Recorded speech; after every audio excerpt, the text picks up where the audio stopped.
C'est idiot, mais on a besoin. Idiot, mais... On a besoin. Mais c'est terrible, à 14 ans, d'être enfermé dans une cave, d'avoir les jambes qui répondent plus, d'avoir les poignets lacérés, la gorge lacérée, de se dire je vais mourir. Et il y a une espèce d'excavation, c'est ça, par laquelle vous allez essayer de passer. Mais vous ne passez pas. Ben non, mes épaules ne passent pas. J'arrive à enlever la bouche d'égout, à crier au secours, mais mes épaules ne passent pas. Je me suis arraché la peau, etc., mais ça passait pas. Donc je suis retournée vers la porte, j'ai fait ça au moins 3-4 fois, parce qu'on ne veut pas se dire que c'est fini, que c'est la fin. Donc j'ai épuisé toutes mes forces. Puis quand j'ai vu qu'il n'y avait pas de solution, eh bien je me suis récroquevillée comme un bébé, et puis en position fœtus, et je me suis dit, ben dors, parce que je voulais pas me voir mourir. J'étais consciente qu'il me restait plus beaucoup de temps. Donc je me suis endormie en entendant... En attendant de mourir. Voilà. Quand vous repensez à ce moment-là, aujourd'hui, qu'est-ce que vous vous dites? Ben, j'étais apaisée, parce que j'étais tellement fatiguée de cette journée. Vous n'en pouviez plus? J'en pouvais plus. Fallait que ça s'arrête? Fallait que ça s'arrête, exactement. Donc j'ai tout relâché, quoi. Au moment où je me suis dit dors, j'ai tout relâché. Vous en vouliez à ses amis, à ce moment-là? Vous leur dites... On réalise pas sur le moment. Vous pensiez à elle, vous disiez pourquoi? Ou vous avez arrêté de réfléchir? Non, j'ai arrêté de réfléchir. Puis il y a cet homme qui va rentrer. Oui. C'est qui cet homme? Vous savez à ce moment-là qui c'est? Alors si vous voulez, à cette période-là, on traînait entre guillemets dans une maison où il y avait, c'était un petit peu un squat, si je puis dire. Et il y avait donc un jeune qui était recherché par la police, qui avait, je sais pas, à peu près 25 ans. Et c'était l'ami d'une des deux jeunes femmes. Et donc, lorsqu'elles ont vu qu'elles n'ont pas pu me mettre l'essence... Oui, parce qu'en fait, il faut dire qu'à un moment donné, elles partent pour chercher l'essence, parce qu'elles ont envie d'en finir avec vous. Elles veulent acheter de l'essence pour vous recouvrir le corps d'essence et vous brûler vive. Oui.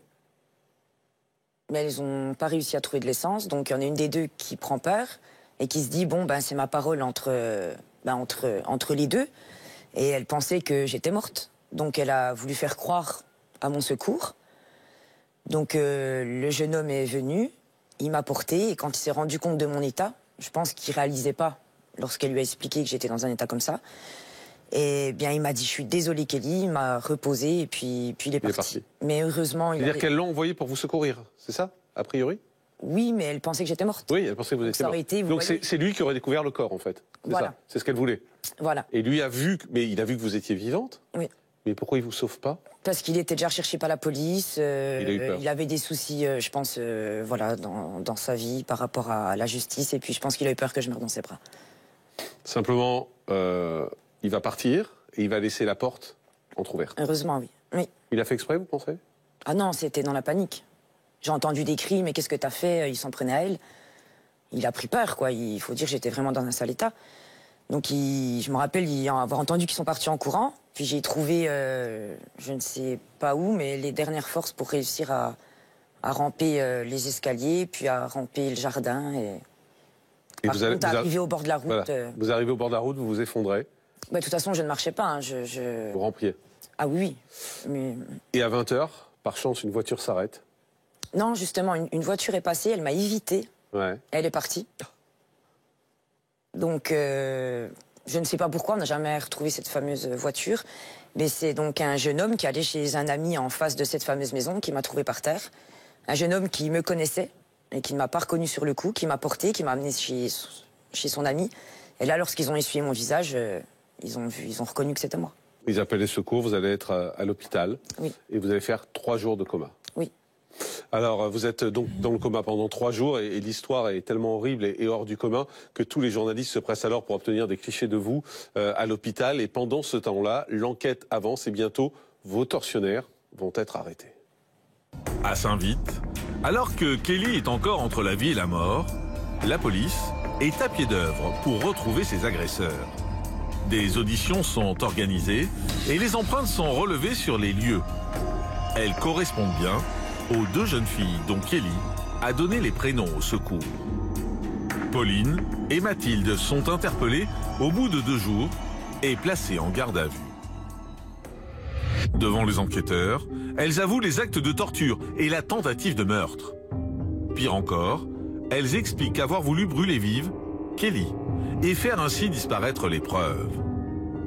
Mais leur plan a échoué, car le pompiste de la station-service où elles se sont rendues ce jour-là a refusé de leur vendre. Mineures toutes les deux, elles sont tout de même placées en détention provisoire, car jugées trop dangereuses.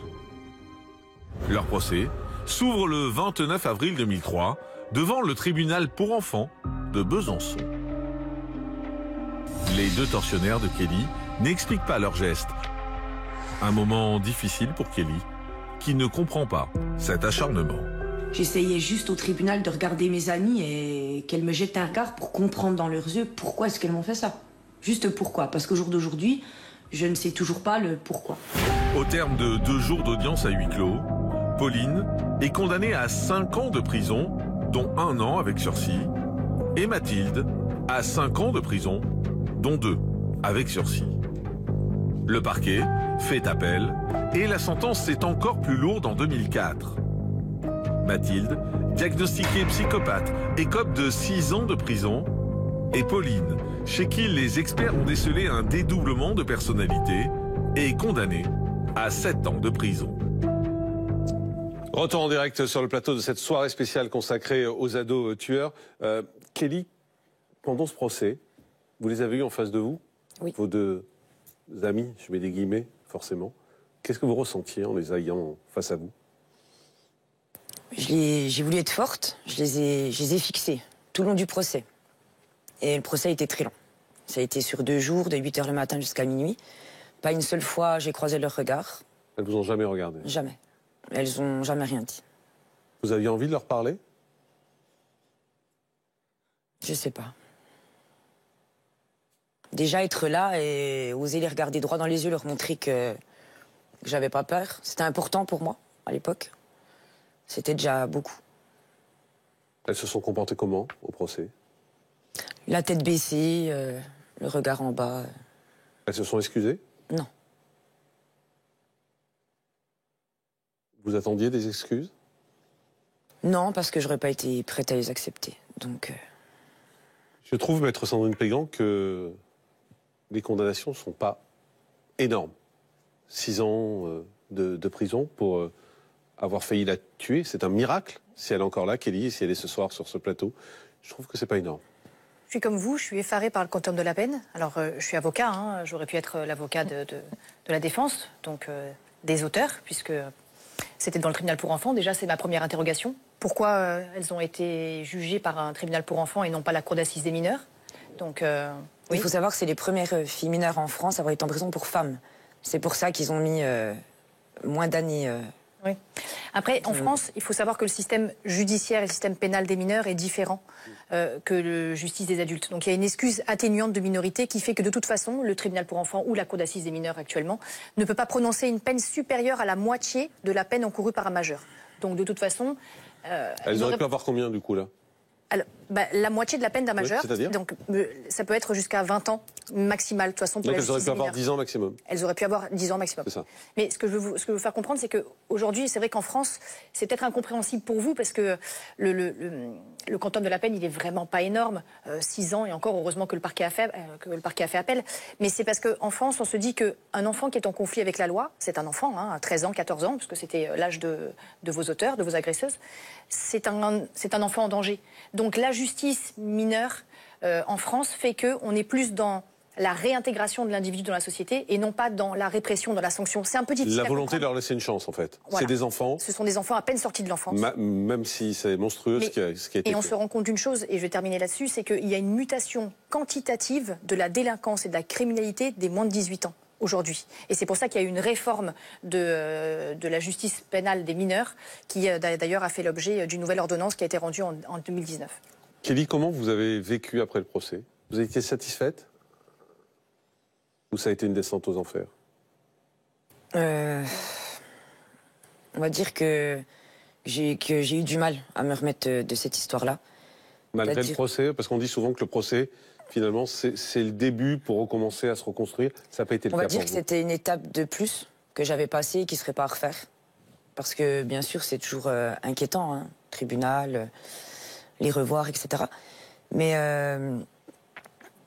Par rapport à ça, si vous voulez, j'ai pas spécialement, comme j'ai déjà expliqué, déprimé en prenant des cachets ou bien en pleurant sous mon sort. Mais bon, j'ai peut-être pas pris des fois la meilleure voie. C'est-à-dire que j'ai fait des bêtises que j'aurais peut-être pas dû faire. C'est-à-dire je sais pas, faire des mauvais choix dans ma vie. Mais oui, ça a été difficile. Maintenant, voilà, il me reste quelques traumatismes, bien entendu. Comme je l'ai dit, la peur de la trahison. Ça, je pense que c'est un gros travail que je dois faire sur moi-même. Et ça va pas se faire du jour au lendemain, je ne pense pas. Après, j'ai su prendre du positif de cette histoire. Et il y a quelques années, donc j'ai écrit un livre, Laissée pour morte. Ça m'a beaucoup aidé. Et en ce moment, donc je suis en train de faire un film avec le réalisateur Thierry Obadia. Parce que j'aime beaucoup son travail, d'ailleurs je le salue au passage. Et je pense qu'une fois ce film fait, ben, bizarrement, ça sera peut-être une page de tournée. Et vous avez envie de la tourner, cette page? Ah oui. Parce que faire un film, c'est pas tourner la page. Ben, pour moi, si. Parce que j'aurais su prendre du positif dans cette histoire et me dire qu'une chose aussi horrible, j'ai réussi à en faire, entre guillemets, un beau projet. Et peut-être aider des victimes, comme moi, à s'en sortir. Donc, Docteur Clerget, c'est compliqué moi, de se reconstruire quand même après cette histoire terrible. Et quand on a frôlé la mort par ses meilleurs amis. Oui, et à la fois, je trouve admirable. Bon, il y a eu le procès, il y a quand même une condamnation. Et effectivement, le fait d'écrire, de réaliser un film, c'est sans doute la meilleure façon pour restaurer quelque chose. Et vous l'avez clairement dit, oui, de sublimer, de faire du positif avec du drame. pour moi, oui. Psychologiquement, oui, c'est parfait. Et puis vous avez réussi à avoir une vie de couple, à être maman. Oui. Et ça assez vite, à 19 ans, je crois, en plus, non? Ma première fille, oui, 19 ans. À 19 ans, votre première fille. Ça vous a permis aussi de construire quelque chose de positif. Aujourd'hui, elles sont sorties, vos deux agresseuses? Oui. Oui, oui. Je sais un petit peu où elles sont et ce qu'elles font, mais... Et ça vous fait quoi de les savoir dehors? Ben, je me dis qu'il fallait bien qu'elles sortent un jour, de toute façon. Et puis je pense qu'elles doivent pas aussi bien que ça vivre la situation. Là, vous dites qu'elles vous regardent peut-être ce soir? Oui, oui. Et le livre et le film, je les lâche pas. Et parler, c'est une façon de leur rappeler ce qu'elles ont fait? Oui, et merci parce que grâce à elles, c'est bête, c'est gros ce que je dis, mais merci parce que grâce à elles, j'ai pu en faire un livre et mon film et c'est voilà. Et c'est. Ouais, mais vous auriez pu mourir aussi. Oui, mais je suis là. Donc au final, c'est pas elles qui ont gagné, c'est moi. Voilà. C'est merveilleux comme fin. Merci, Merci. Kelly. Merci beaucoup d'avoir été avec nous. Et donc votre livre que vous avez auto-édité, qui s'appelle Laissée pour morte, voilà, dont on voit la couverture à l'écran. Merci en tout cas d'avoir été avec nous sur ce plateau.